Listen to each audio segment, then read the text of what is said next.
Kia ora and welcome to this episode of the Niche Cast, where myself and the Wobbly Wildcard, we are going to put the spotlight on the New Zealand Warriors. Obviously, they've been in the news a fair bit of late with the Roger Tuivasa-Sheck situation. We did touch on some Roger Tuivasa-Sheck matters, as well as general Aotearoa sporting goodness earlier in the week with the Niche Case Variety Show. If you want a bit of Kiwi sports smorgasbord action, make sure you tune into that, listen to that, however you get your podcasts. And then here we're just going to focus on the Aotearoa Warriors. We do have a Patreon, so if you want to support the Niche Case, the best way to support the Niche Case is via Patreon. And we do a little behind the scenes podcast for our patrons each and every week. Plus, we have the email newsletter hitter coming to your inboxes Monday and Friday. So if you're not a fan of social media, make sure you sign up to that email, because then you're getting all our content straight into your email. And also, if you have social media but you want some weird, insightful bits and pieces of information that we serve up as well in the email newsletter, sign up to that as well. And of course, we're always writing about Aotearoa sports on the website theniche-case.com. And as I introduced the Wobbly Wildcard, one thing the Wobbly Wildcard has published in the last 24 hours is a big old Steven Adams deep dive that happens every couple of weeks, touching on Steven Adams' NBA antics. And I've been tuned in. It's a bit complicated. It's a bit all over the show, sussing out the New Orleans Pelicans and Steven Adams. So kia ora to yourself, Wildcard. And I want to ask you, what was your main learning or your main takeaway, your key nugget of information that you digested as you rolled through your yarn about Steven Adams and the New Orleans Pelicans? This is your second yarn so far this season. So what's a major takeaway for yourself and our listeners?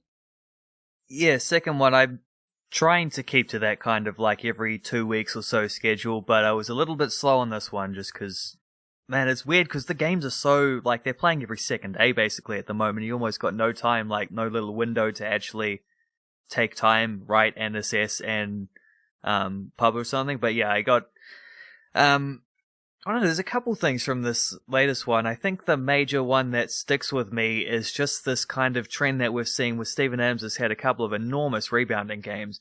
And it does seem like you can almost split the season into like the first 10 games and then the rest, where he was sort of going at a tidy kind of, I haven't got the numbers in front of me at the moment, but it was something like 10 and 9 or something like that, points to rebounds through the first 10 or so games. And then he's kind of stopped scoring points, but his rebounds have shot up. And that's coincided a little bit with Zion Williamson's points going up, but rebounds going down. Not as drastically as with Adams, but some of Adams's like per game averages are actually a bit skewed because he's had a couple of, like, he had one game where he didn't finish I think the Houston game, he hurt his calf muscle, I think it was, and didn't finish that game. There's one or two others where he didn't play the fourth quarter as well, either because they were getting blown out or because they were just like desperate for points because they were losing, you know, various reasons that modern NBA centers have to put up with. But there is that sneaky little trend where it does seem like just over the last 2 weeks, maybe as if in trying to find solutions for a losing team, Stan Van Gundy is kind of leaning more towards just like getting Zion maximum post touches, and he's taken away some of Adams's ones, and also just the way Adams is playing to facilitate that means like you can't have Zion attacking the rim, but also have Steven Adams standing under the rim because he'll just get in the way, right? So he's kind of got to clear out a little bit, which means he's not getting so many of the he's just not getting those touches, and then the way they're sharing the ball around. Where Brandon Ingram gets a lot of ISO touches. He's got quite a nice combo with Adams with Adams' screen game. but there's not a lot of pick and roll going on, so that you don't get a lot of what we saw. Like, I think his best scoring season was that year he had Russell Westbrook just running pick and rolls over and over and over. Not a lot of that going on.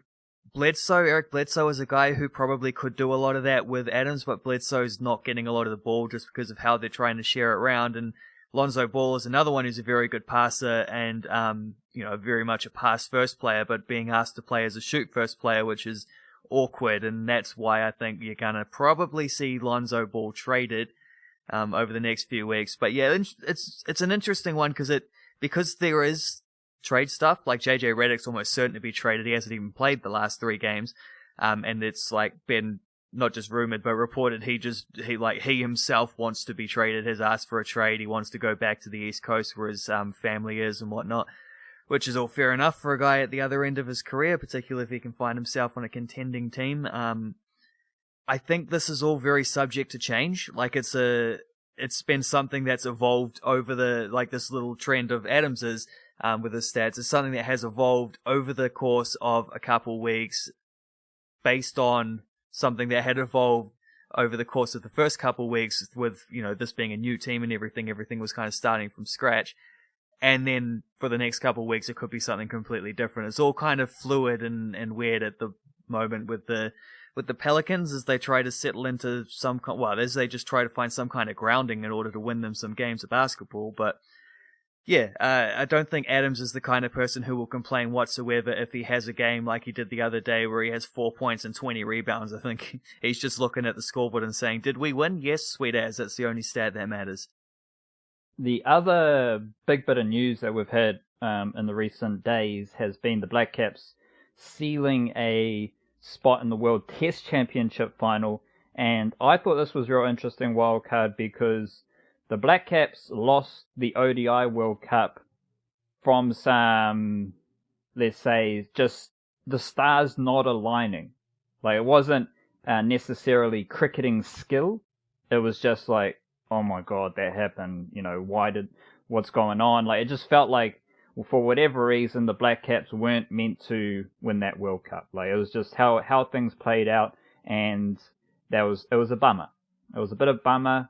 But I think maybe things swing back around because the way the Blackcaps have got into this Test Championship final is via some, karmic forces, is via some weird little situations that have opened them up. Like, first of all, they've played a lot of Test cricket in Aotearoa, so that enabled them to stack up a lot of points and stack up that win percentage, and there's no difference in the value of points between at-home conditions and overseas. So the first thing that fell in the Blackcaps' favour was a lot of their Test cricket was played in New Zealand, which was favourable. Then, more recently, we've had the situation where Australia had to withdraw from their tour of South Africa, which does have an interesting Blackcaps T20 flow-on effect because the Test squad won't be going to South Africa. The T20 squad for Australia is coming to Aotearoa, but the Test squad won't integrate with the T20 squad now.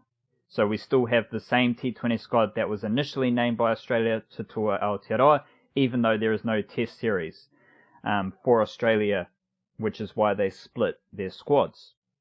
And that cancellation of that tour broke down some points, and now New Zealand is straight in there, let alone, some stuff from that Australia-India series, which was pretty cool. But, just how the cricketing gods have put Aotearoa in the World Test Championship final after the World Cup situation. So that's kind of one of my takeaways from just having thought about that for the past, since that news was announced, is that things are flipping back in favour.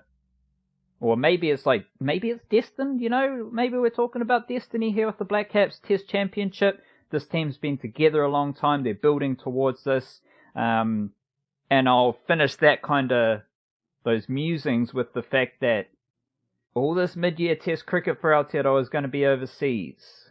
And I wrapped up the home Test summer with this just heavy duty vision or proclamation that now is the time for our little old Blackcaps who were fantastic in Aotearoa. It's time for them to venture overseas and put all the hero's journey work that they've done, all the skills, all the lessons, all the mahi, all the growth, put it into action overseas where it's a full steak and cheese, if you catch my drift. So I think it's pretty cool. Do you have any responses to any of that, or your own thoughts that you've processed over the course of the last day or so since it was confirmed that Aotearoa has sealed a place in the inaugural, illustrious, integral World Test Championship? Yeah, I hadn't thought of it in the context of what happened at the ODI World Cup. Of course, it has been mentioned a few times that the Test Championship is likely to be at Lord's, or it has been expected to be at Lord's. It now might not be, just for, I believe, bubble-related reasons. They're considering playing it elsewhere. But even if it's not, we do actually have a Test match at Lord's, 2.5 weeks before that, which is really nice and convenient.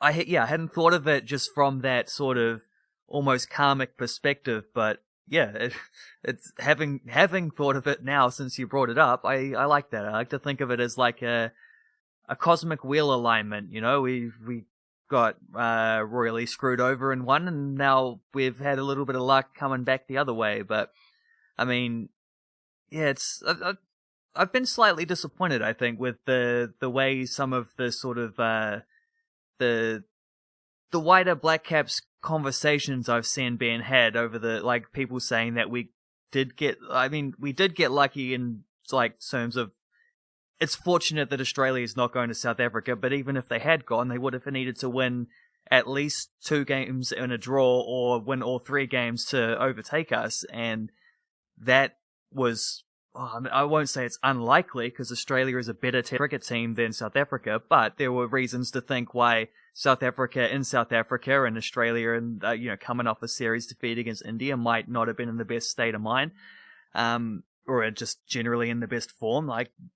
And even then, rain could have been a factor, and even if they did overtake us, there's still that England-India series, which could go any of a couple ways. It could go with India sweeping it pretty comfortably, which is probably the expected, outcome, in which case we'll play India in the final. It could go with England upsetting India in, 2 or 3 of those games and coming through with the, their own Test Championship final place, and what would be even more of a pattern from that World Cup final for them playing England again in the next final. So that's the least likely outcome, but there's also the possibility that they could split the points, because obviously neither of them can they can't both take 70% plus of the points to overtake us, so, which is why we're through, but they could both take enough points off each other to where it's a very even series and we end up playing Australia after all. So Australia aren't actually fully out of this. I would say, personally, I'd much prefer to play India of the 3, even though India are probably the best team of the 3. I just think playing in England, with us having that game beforehand, this is another thing that was a little, when they announced that that 2-test series in England in early June, is just before it. There's basically I looked it up at the time. I think there's the same amount of time between the first and second test against England as there is between the second test and the Test Championship final. So it's really a really convenient runway into that game, getting to experience those English conditions and whatnot, getting to play against a high quality team in England, especially when England are in England as well. They're extremely good at home.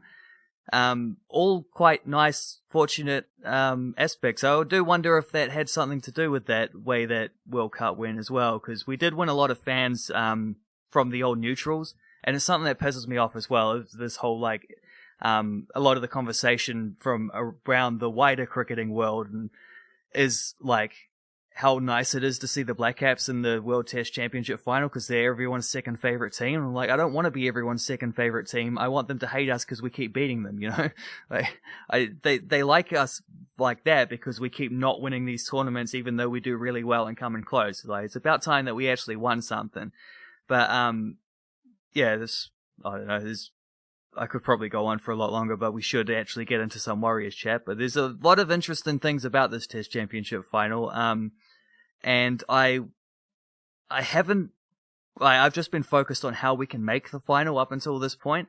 I haven't really thought about whether we can or whether I should expect them to win or what will happen if we win. But I think we're getting closer to that point where you don't make finals to keep losing them. It's not just a what do you call it? Like a participation award. It'd be nice to actually win a tournament, for the Blackcaps to actually lift a trophy in my lifetime. The only one they've ever won is a Champions Trophy in 99 or 2000 or something like that, which I don't really remember. It was away from home and it wasn't would have been at about the age where if it was being played in New Zealand and New Zealand TV at New Zealand broadcasting hours, I probably would remember it because it was overseas. I wouldn't have been old enough to be getting up and watching things.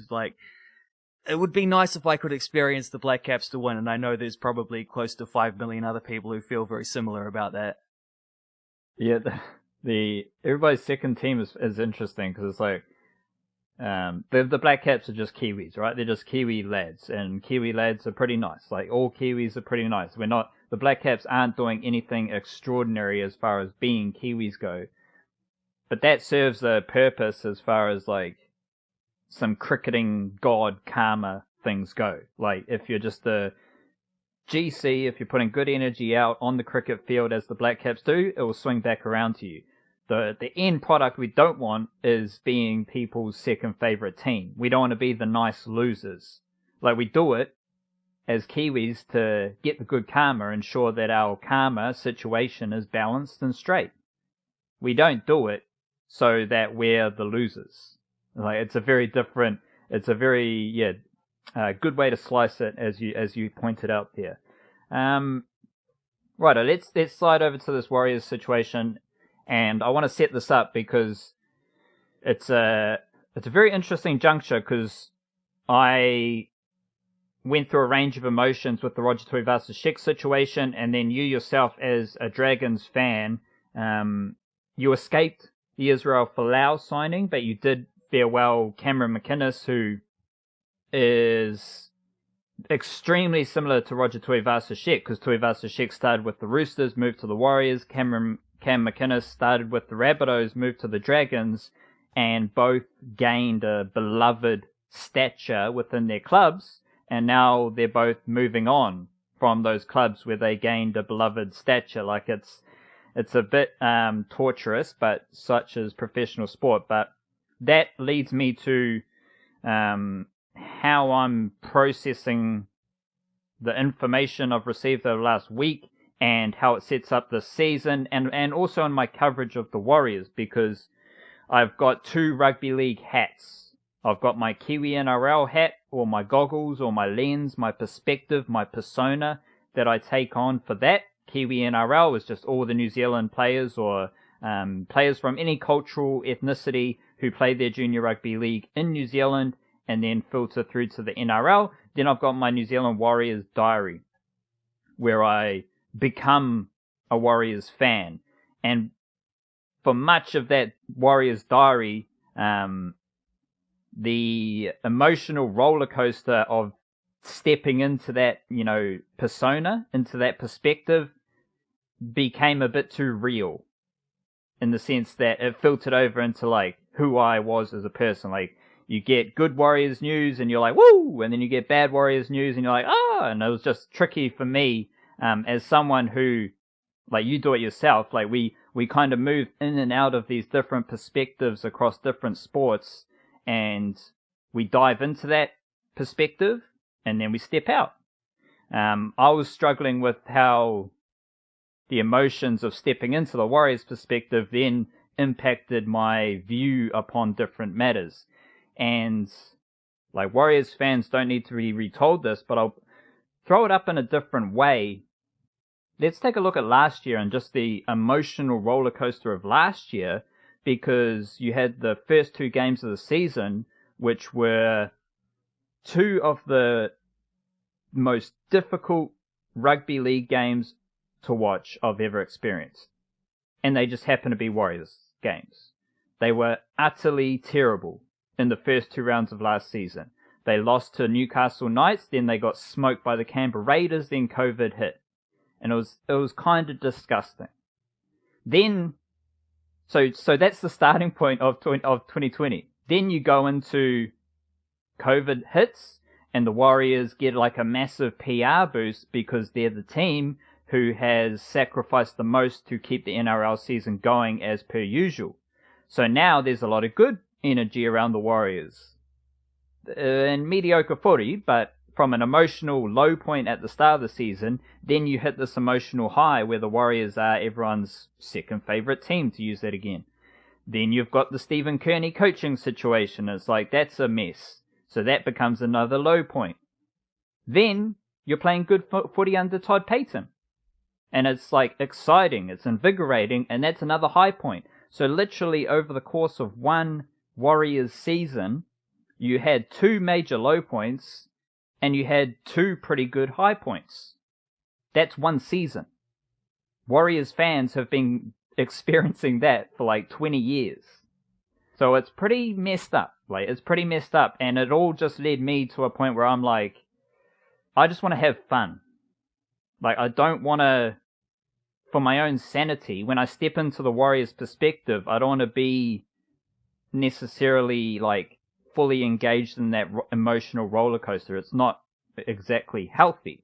So now that sets up how I view 2021, because we had Roger Tuivasa-Sheck announce that he's going to leave the Warriors, and now I'm just like, okay, let's just see what happens in 2021. It's going to be fun. I think it's going to be a fun Warriors season, starting with Tuivasa-Sheck, because Tuivasa-Sheck's a very nice dude. He's full of pride. He's the leader of the Warriors, and I can't see him having a bad season in his last season at the Warriors.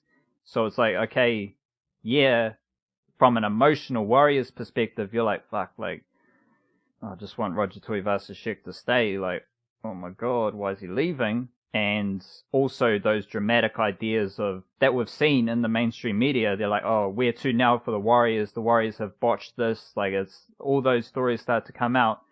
Whereas now I'm just like, let's get this season started. Let's play some rugby league and see how this Warriors team looks, because it's a very different Warriors team as well. So before we discuss some elements of the Warriors team approaching this NRL season,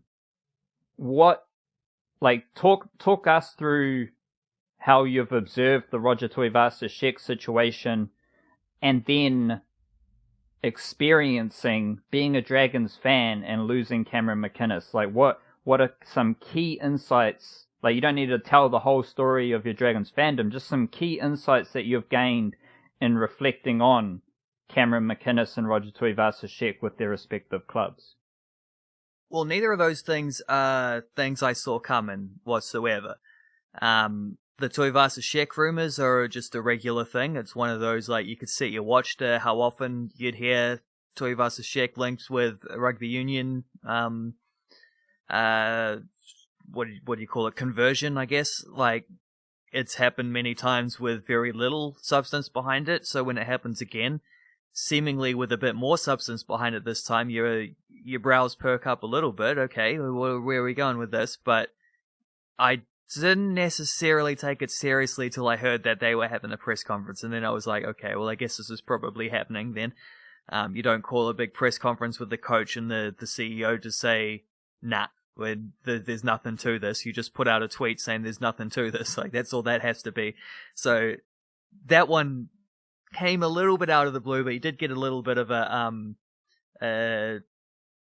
soft landing pad, because there were a few days leading up to it where in order to adjust to the fact that this news was coming. Cam McInnes one, I didn't necessarily. I've just been a little bit tuned out of Dragons matters entirely, because it's funny what you say about the Warriors being in a situation where there's actually a bit of positivity coming into the season. I guess there's positivity coming into every season, but every season except one, because I don't have a lot of positivity whatsoever about the Dragons at the moment. They just seem to be making...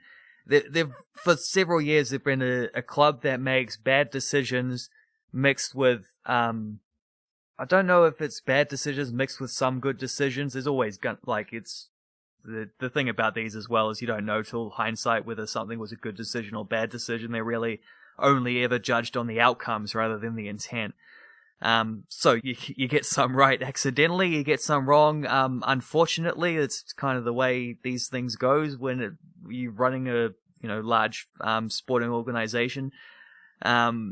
Even the best of them are never perfect, but there have been some positive aspects of Dragons fandom and some negative ones, and it's slowly over the last couple years, just the negative ones have started to take more weight, and you've gone to situations where, like, the Dragons' best player leaving, as probably is the case with Cam McInnes, this isn't a new phenomenon. It's unexpected that I didn't realize Cam McInnes himself was, like, lining up an exit, but it's happened with Gareth Widdop, it's happened with Tyson Frizzell just in the last couple of years. It's not a rare occurrence. Even like it's more established guys like Dugan left when Brett Morris left, guys like that.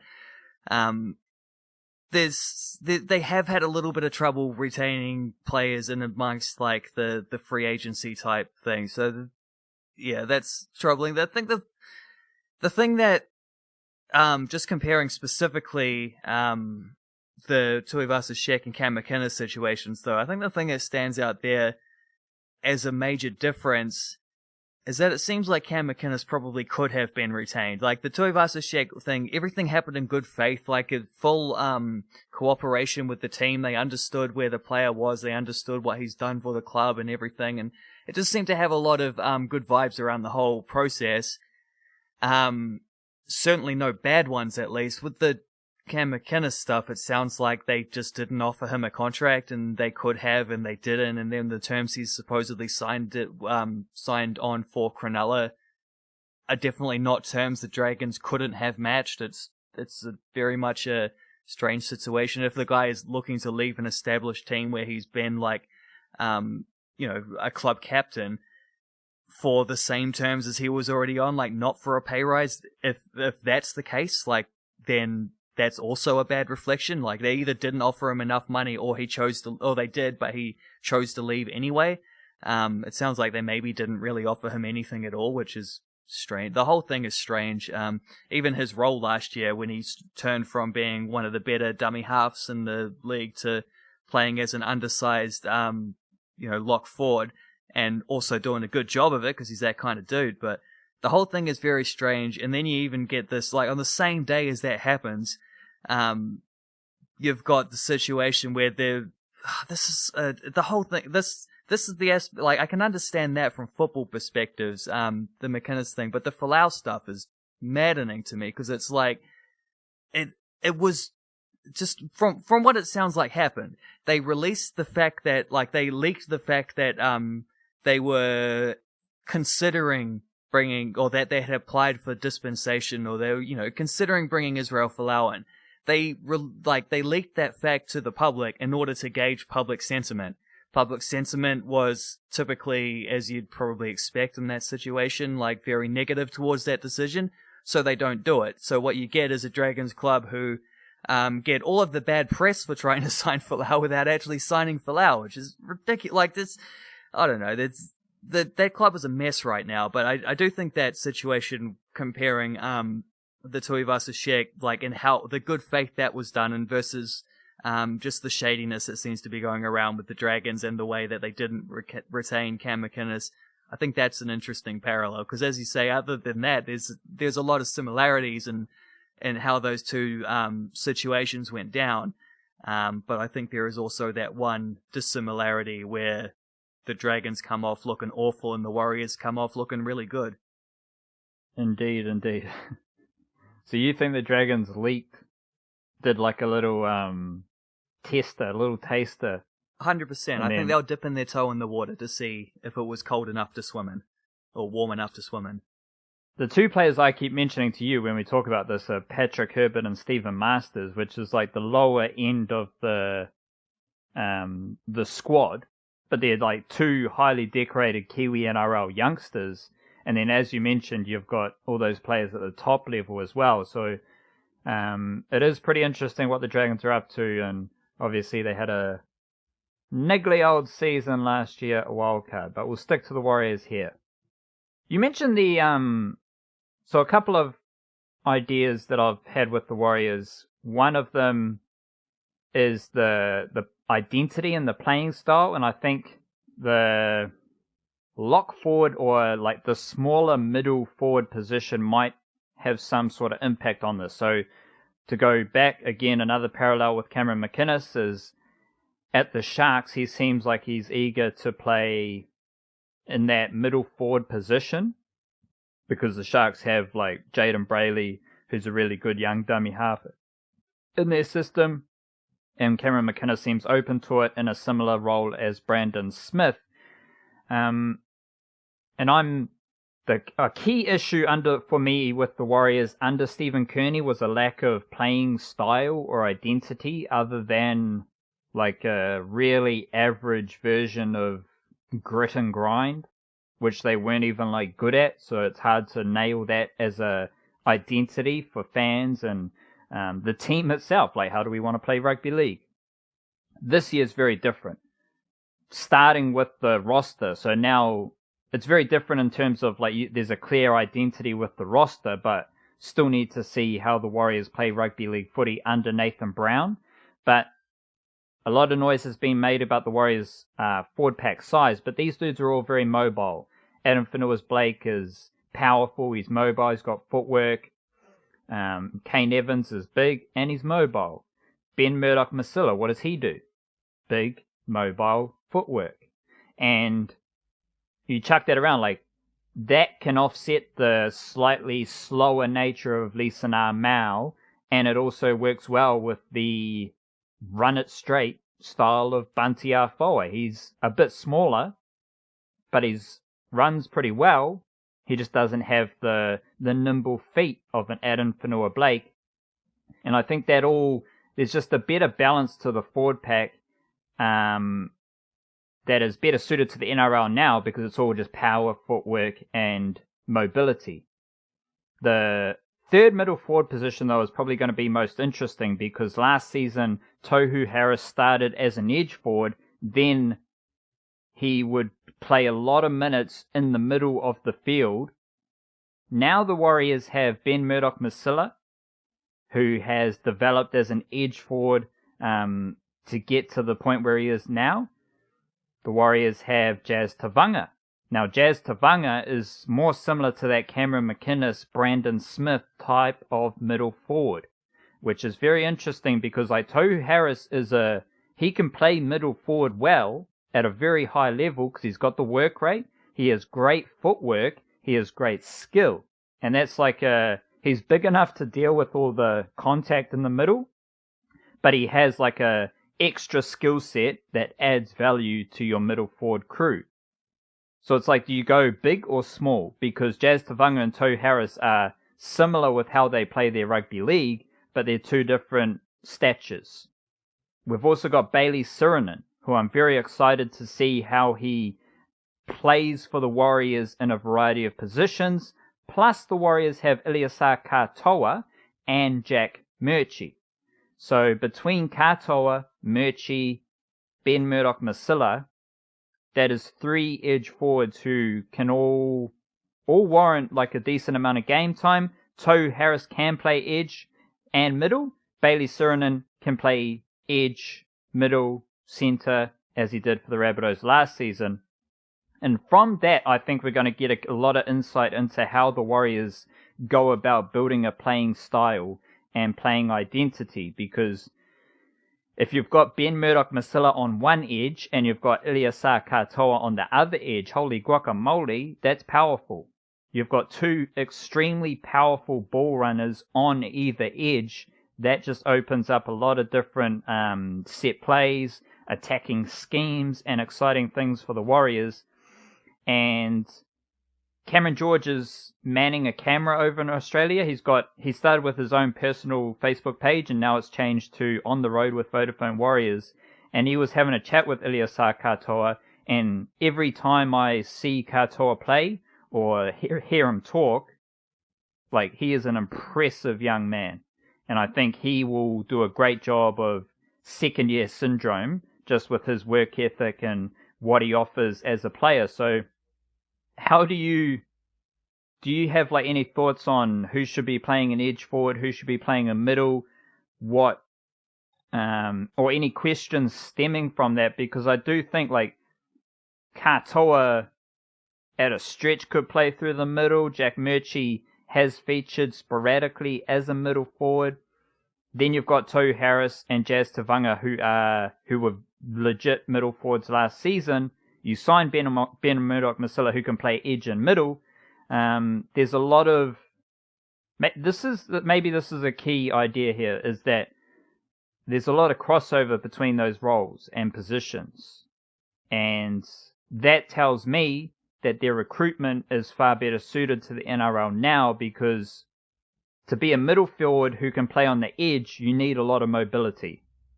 And to be an edge forward who can also play in the middle, like Tohu Harris, you've got to have some sort of size or rugged nature to your work. So it's all very interesting, and I think as we talk through that, and as we see that out on the field, we'll get a far better insight into how Nathan Brown wants this team to play rugby league this season.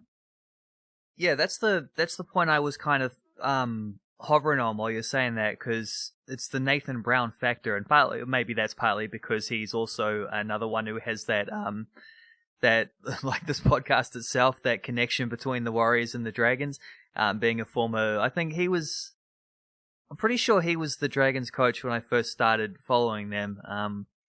I definitely remember when he was sacked, and then and came Wayne Bennett, and the rest was history. But like, because it's an interesting thing where Stephen Kearney was sacked. Oh man, timelines from 2020 are so bonkers in my head, I can't get anything straight. But pretty sure Stephen Kearney was sacked relatively early into that season, wasn't he? And therefore, there was quite a long time where the Warriors had like the kind of interim thing going on, and then Brown was announced, like, and there probably was like lined up a little bit before that, and he had like at a time where he had enough time to be able to like assess what things were going on with the club and make some plans for the future. And no coach is ever hired without going through an interview process where they, discuss some of those things. This is my vision for the club. This is what I think can be achieved. They've all done their homework to get to that point. So he will have ideas, but I'm just curious as to like where you think some of that balance lies, and how much of Nathan Brown will be there. Because when Stephen Kearney was the head coach, it was very much a Stephen Kearney run organization. Like and he did a lot of great work, especially in the first couple of years, where just like setting standards in the organization and bringing things up to scratch and trying to build for the future. Problem with him was he didn't have the best inklings of how to like get results in the present, so the future eventually gets away with you. It's kind of always out of reach, and just didn't get the wins, and the team probably didn't develop enough. But there was Stephen Kearney's fingerprint seemed to be over most things. With Nathan Brown, like a lot of this, I'm not sure, like you would have a better idea than I would, by far, as to how much of a say Nathan Brown would have had in some of the recruitment that's gone on, because it does seem like in English football, for example, actually English football is not very good at this, but a lot of European football, you get these situations where there's like a head manager, coaches the team, picks the squads and whatever, has a large say in things, but there'll also be like a director of football who kind of oversees a lot of these things, specifically with transfers, and make sure that, because the managers, the coaches, this is quite a fickle thing in professional sports. You go through quite the director of football, then it's like their job to make sure there's continuity, that the club has an identity beyond who the manager happens to be, and signing the right kinds of players. Then the manager comes in, it's more about like fitting into the club rather than fitting the club to them. And I suspect maybe that's a Nathan Brown thing that we'll see, is he, unlike when Kearney came in and tried to shake things up, probably at a time where it needed to be done as well, Nathan Brown maybe doesn't have to do so much shaking up, and he gets to be like that facilitating type of coach, maybe a little bit more. I don't know. you'd have much better ideas on this than me, though. How do you kind of see that balance in terms of how much of Brown's personality will show through in the team and in selections and how they play stylistically and all that? And also just with like the wider recruitment and stuff, like how much of that do you think has his fingerprints all over it, or is like what's his name, O'Sullivan is the head recruitment fella or whatever, isn't he? Like how much of that is being done sort of like at a level above that kind of thing? I don't know, like fire away on all that. Well, the first thing is that Nathan Brown worked with the Warriors last summer. Yeah. He was brought in as an assistant coach, so he's already got that kind of institutional relationship with a lot of the key figures in the Warriors and key figures in the playing base.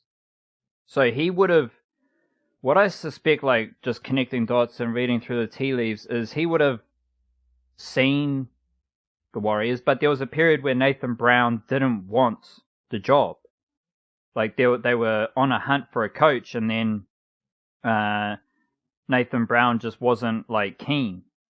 And I think the hiring of Phil Gould to oversee some of the wider Warriors situation and their standing within New Zealand Rugby League, their connection to New Zealand Rugby League, like the thing that I believe would have turned Nathan Brown away was that the standing of the Warriors and with connection with New Zealand Rugby League, their relationship with the Pacific Islands and the wider like Aotearoa Rugby League situation, I don't think that was like in alignment enough for Nathan Brown, and or the squad wasn't how it looks now with the possibility to get to where it is now as far as size and power goes sitting in the NRL.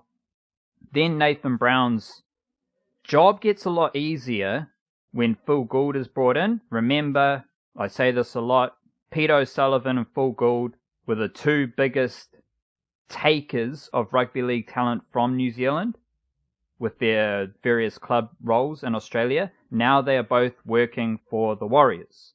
So if you're Nathan Brown and you're seeing those pieces and how they can come together in discussion with the ownership of the Warriors, Cameron George, and because I think Phil Gould had a meeting with the NRL about a development role with Pacific Island and New Zealand Rugby League, which I believe just morphed into his role with the Warriors. Nathan Brown would have seen all that, he would have known all that, then the job becomes a little bit more attractive and he steps in, but I don't think he's stepping in being like, I'm here to run the show. I think Nathan Brown is experienced enough to see and know that Pete O'Sullivan has a plan in place. There's a plan deep within the Warriors junior system where you can see that there are some of the best like footy talent in New Zealand has been scouted by Pete O'Sullivan and is there in the Warriors system. And I think O'Sullivan just has the whole player personnel recruitment stuff mapped out, and Nathan Brown just has to coach the NRL team.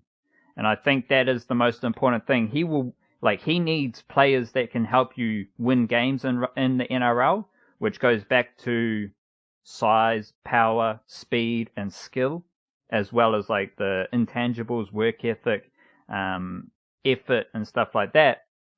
He needs players so that's Peter O'Sullivan's job, is to put those players in front of Nathan Brown. But I don't think Nathan Brown's coming in and saying, I need this player, I need that player, this is what we're going to do. I think he's just, because any coach, and I'm a coach, so I kind of think a lot about this, and a lot of coaching is just, how do I get the best out of these players? These are the players I have available, whether it's because of your roster, whether it's because of injury, suspension, on a week-to-week basis. Your job is to play your sport in a way that best suits the players you have available. So yeah, you can have grandiose ideas about, I want the Warriors to play rugby league this way, but the best coaches adapt. They adapt to, okay, we've got these players available, we're going to play to their skills, because that's what the best coaches do, is they play to the best skills and strengths of those available players. They don't ask players to do something they can't do. They just ask them to do what they can do best. And if everyone does that, we're moving in the same direction. Honkadori. So I think Nathan Brown's job is to just be a rugby league coach. And that's what made it a lot easier because you've got Cameron George running the whole NRL club. You've got Peter O'Sullivan managing the player personnel. You've got Phil Gould in charge of some really important development systems and pipelines. And you've got the owner, I forgot his name off the top of my head, who is basically financing all of this. He's the dude with the bigger dream to like actually put money where his mouth is. So to your point, I believe Nathan Brown's just coming in to coach rugby league. I don't know if there's anything you can gain from like what he did with the Newcastle Knights as far as how the Warriors will play their footy, because again, different players, different skill sets, and different elements of the team play a factor in that. But all of it's just intrigue as to how they set up the season. And that's like, I think that's for the best too, when you can have that kind of I don't know. I feel like that's probably the way that more sports around the world ought to be going, really, and having like having those kind of structures to where you're not so reliant on individual personalities. Like if you happen to have a Sir Alex Ferguson or a Greg Popovich or a Bill Belichick or something like that, okay, maybe, but that kind of legacy is earned over like decades of time of putting in the work and whatnot. Most franchises and most high-level sports roll through coaches way too quickly, and there's so much volatility with that where like entire things like your entire playing style is changed and different coaches want different players, and then you like Manchester United post Sir Alex Ferguson, this is actually a really good example of this, where they've continually toyed with the idea and said they're looking at trying to get a director of football, and then they just don't do it. It's the weirdest thing. But like you go from Sir Alex Ferguson to David Moyes. David Moyes used to coaching Everton for that many years. Like he has an inferiority complex against the big clubs, and he has a certain idea. It's a lot more structured and whatnot. And he doesn't even last his first season. In comes Louis van Gaal, who has a very like bringing in that kind of Dutch Ajax flavor where it's all highly technical, but also maybe overcoaching compared to what the undercoaching, or I guess you'd say Moyes coached the team off the ball and Van Gaal's trying to coach them on the ball, but both excessively, and that doesn't clash very well. And then you bring in Mourinho, and Jose Mourinho has got his very, very, like, he's the main man wherever he goes. And that disrupts everything. And then you get Solskjaer coming in a situation where he's got like the remnants of 4 different squads in his team, because each of those 4, like from Ferguson to Moyes to Van Gaal to Mourinho, each of those 4 managers had distinct styles. It's such a terribly, like just the flow between them is awful. Like not giving any of them long enough as well to figure it out. Van Gaal's the only one I actually think would have had a chance of getting to that point, but so it goes. Solskjaer has had that since, but then once he comes through, you've got 5 managers' voices trying to figure things out. It's a mess. Like, if you can get to, I think the NFL do it really well, and I think the NRL is in a position where the more they copy from the NFL, the better in terms of this style of things. There's obviously some stuff about the NFL you want to stay the hell away from as well. It's that sport has its issues and culturally, but wait. I don't think it's a thing between like sports. I just think it's good clubs, bad clubs. That could be a good clubs have their systems mapped out that way. Shit clubs don't. Like the reason Man United struggles at the moment because they don't have any of this in place. Like it's not. I don't think it's taking from sports or this sport does it this way, sport does it that way. No, the good clubs have a system where everything is clearly defined. All the roles are defined. The duties of the team, the office people, everything is just laid out, and you just do your job. Like that's across all good sports organizations. And when that shit gets murky, when that shit crosses over, when you've got egos involved, and football is the worst of this, because football, they're like, okay, I'm coming in and I'm bringing all these, like, these players are coming with me because I can only do this. Yeah. Well, you're a shit coach. The cult of the manager, yeah. Like like Jurgen Klopp just coaches football, I believe. Like, he's got his style of football, but he's there to play football with the players he has. And I don't know. Let's get away from football. Well, just the thing I like about the NFL structure is that every team has a head coach, an offensive coordinator, a defensive coordinator. Every little aspect has coaches, which is probably going far too far in a fluid game like the NRL. But just having that kind of, everything is so structured in the NFL, like to the point where it's frustrating.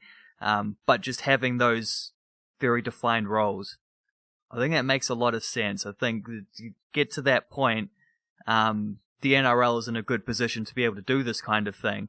But yeah, like I say, a lot of football, especially, I don't see why football doesn't have, like, you have a coach who can teach you attack, you have a coach who can teach you defense, you have a director of football who's in charge of the overall structures and whatnot, and then everyone, you can sack your manager without having to go through crisis mode for the next 3 years. But yeah, well, the Warriors, like, as you've clearly illuminated there, the Warriors actually have a very nice, like, that's an enviable structure. But coming from a Dragons fan whose club doesn't seem to have a clue what they're doing, that's the stuff of jealousy. Well, what you're talking about is offensive coaches. So it's like, we haven't seen that. We don't know how that's going to play out. No, well, that's a spin-off idea. That's kind of the next step we have to see. Although when you hear about, like, Penrith Panthers last season, it's all, like, Cameron Ciraldo's the defensive coach, Trent Barrett's the attack coach, Ivan Cleary is the dude who brings it all together. So that stuff definitely applies. And I think that's the same with the Blackcaps. There's a head coach, there's a batting coach, there's a bowling coach. Those roles, regardless of what anyone wants to say about those roles and how those roles are split, like, I don't know why any sport would not have this. So if that's the case in football, you're pretty dumb. Like, because a lot of other sports, you have head coach, attack coach, defense coach. So it's all just, like, it's kind of like not even a point of discussion. That's just how it is. And I think that just makes things a lot easier. I don't really know why you wouldn't have it that way. But we need to finish with some strict Warriors details here. There are some really interesting young players who I think are going to contribute a lot this season. I did mention Iliasa Katoa. He is going to play a lot of games and he's going to get a lot of footy and he's going to, I believe he's going to have a positive impact in his second season. Another is Jermaine Tanoa-Brown, who kind of just, like, low-key started a lot of games last season in his first NRL season, and he was starting at prop. So if you think about last year in a bubble, having a debutant prop might not be the most valuable thing to winning NRL games. But in his second season, getting into the grind of NRL footy, I think there can be value in that. So keep an eye on Jermaine Tanoa-Brown, especially, like, building on last season. Another one is Chanel Harris-Tavita, who I believe could settle. Like, I'm not fizzing about Cody Nikorima in the halves for the Warriors, but that's probably the likeliest option, is Nikorima and Chanel Harris-Tavita in the halves together. Because Chanel Harris-Tavita was a pretty decorated halves prospect coming up through the grades, and he settled into NRL footy all good. Like, he just did his job, and he had a couple massive defensive plays. Like, he put shots on, which is always encouraging for a young half. Like, a young half coming into the NRL and they're whacking opponent players. That's a good sign. I like that. So I'm very interested to see how Harris-Tavita settles into his position in the halves with the Warriors. Left-sided dominant player, left foot kicking game, and just how he combines with Cody Nikorima. Do you have any of that younger kind of crew of Warriors who were there last year? Jermaine Tanoa-Brown, Adam Pompey settled onto the wing. Paul Turner got a little sniff last season in the halves. Ilyasar Katoa's second year. Chanel Harris-Tavita will be building. Who else do we have here? Those are the kind of the local products who really got a chance last year and could build. Do you have any players who you remember watching from last year, like, oh, that like he could do something this season?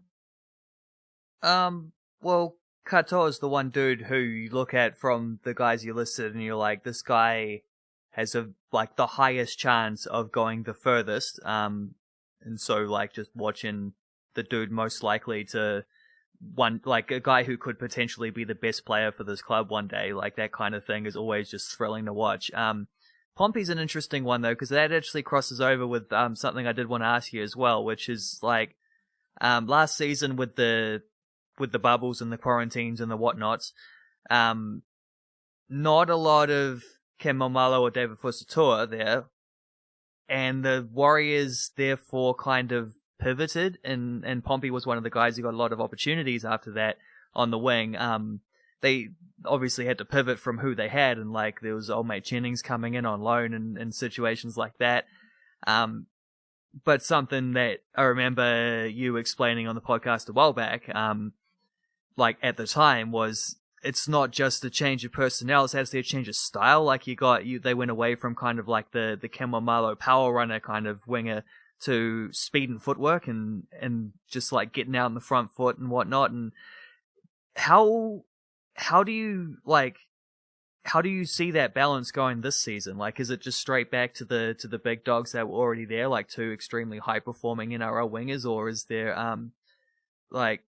well, I'll just leave it open ended. Like, how does that mix? Like, and how does that sit with some of the younger guys who were getting opportunities there? And how do you expect that? And it might be a situation of we don't actually know until we see it, but how do you see that going from a crystal ball perspective standpoint, whatever? Yeah, so this is a perfect place to kind of wrap up the discussion, because we'll talk about the Warriors a lot, obviously, and I'll cover the Warriors a lot leading into the season. That's where we'll get the finer details. But your question is very poignant on today's topic and setting up the season. You kind of have to go straight back to Maumalo and Fusitu'a. Like, I can't see a situation where the Warriors sign Ewan Aitken and Fusitu'a plays centre. Fusitu'a started last season at centre, I think, in one of those games. And it just happened to be one of the worst Warriors games I've ever seen. So I don't know if there's a correlation there, but it did happen. But you don't sign Ewan Aitken with the mindset of playing Fusitu'a at centre, right? Like, you've kind of got Ewan Aitken and Peta Hiku as your leading centre options. Hayes Perham, who I forgot to mention before, he can step in. So you've got some decent centre options available. And I think that is going to result in Ken Maumalo and Fusitu'a being the wingers. So if we throw back to last season, Todd Payten was the coach, and there was a very distinct free-flowing, a lot of razzle-dazzle. It was kind of just by coincidence, George Jennings comes on loan, and he's very fast. And the whole Warriors team just looked a lot faster, a lot more, a bit of zip and a bit of pizzazz. And I saw something, Todd Payten is basically like, that's his shtick, because he's going to do the same thing with the Cowboys. Come into this season, and it kind of does seem a bit weird that you're going from that very fast George Jennings to Ken Maumalo, even though I think Ken Maumalo is one of the best wingers in the world. So I think you're just naturally, you go back to Ken Maumalo and Fusitu'a. So that, the second layer of that is, how are you getting the speed and zip? Because Josh Adokar is still going to run around David Fusitu'a. And if you look at how the Melbourne Storm played, they shifted the footy to get the ball to their speed men. Whether it's Justin Olam, who's very powerful, explosive, or Josh Adokar, Suliasi Vunivalu. And I think the speed and agility comes from elsewhere.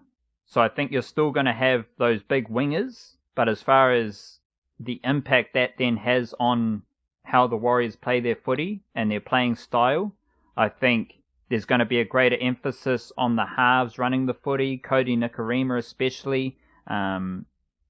Sean Sullivan, I don't think he's going to play a lot, but he is very similar in Cody Nikorima in size and stature.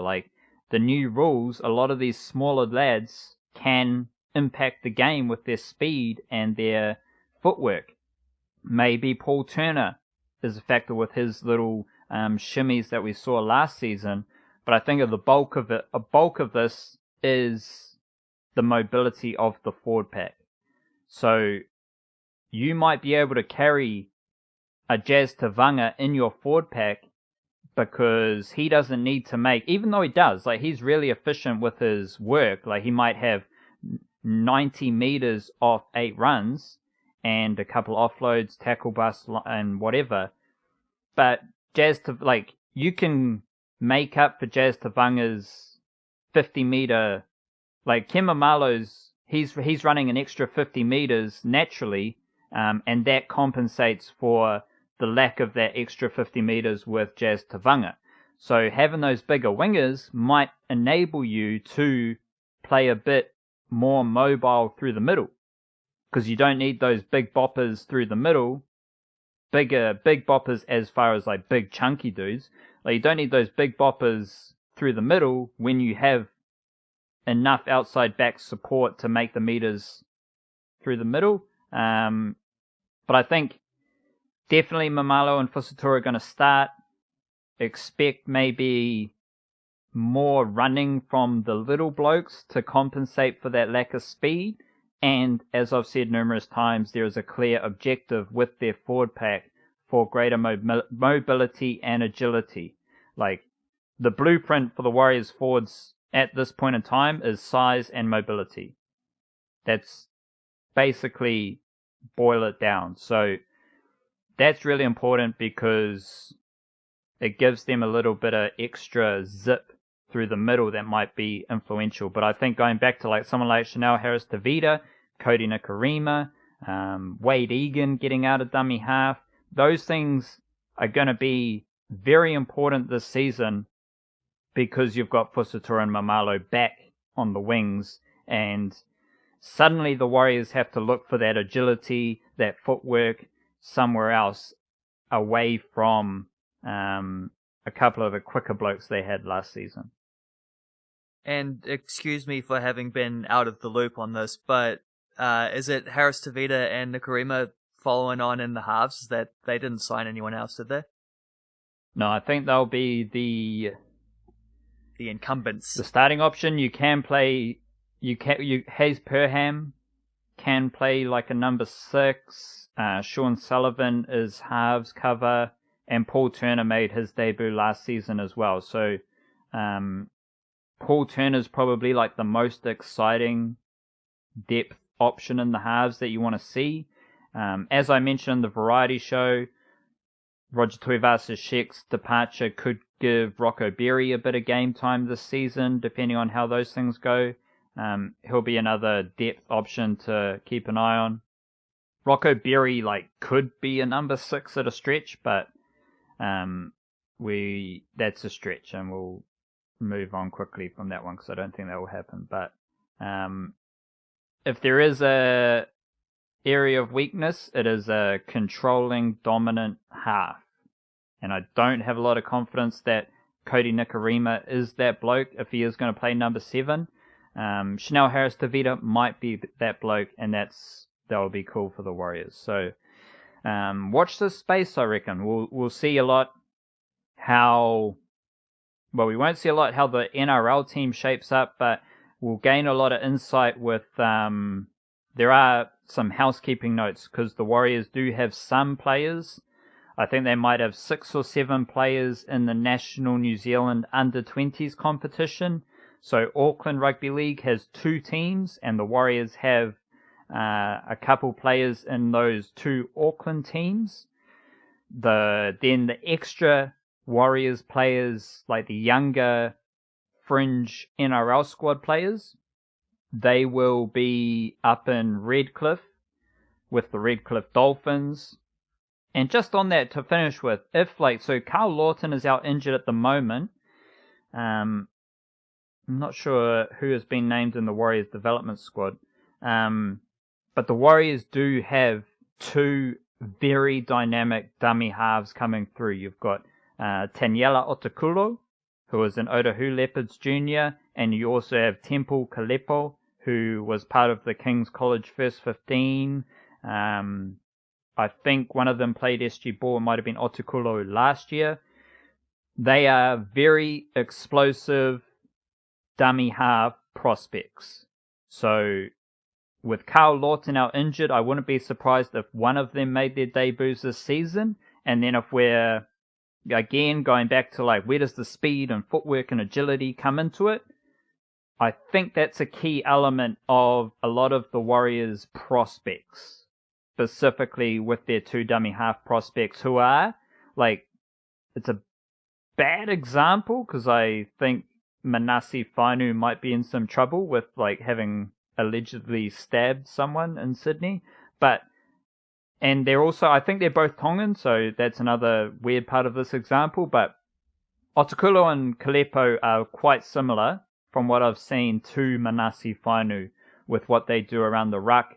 Brandon Smith's like the high level dynamic dummy half example there, so that is a little slice of excitement and future forecasting to keep an eye on Wildcard. But until then for me with the Rugby League desk, it's all about looking at SG Ball team lists over in Australia, you know, those under 18 competitions. We've got the national under 20s competition starting in a few weeks. So there is some really interesting things happening at that lower level. I don't write about that for the website, but I will keep putting those kind of notes in the Monday and Friday emails. So if you do love your rugby league and you do enjoy knowing about what is happening in Australia and Aotearoa below the NRL level, sign up to the email and you'll get, you know, little bits of information that I find interesting there. And we will be back early next week with another episode of the Niche Case Variety Show. We deliver the Niche Case Variety Show and the Niche Cast on the same feed, so subscribe to wherever you listen to your podcast, because it's all the sporting goodness that you need from Aotearoa. Kia kaha. Stay beautiful and bit of the cheers.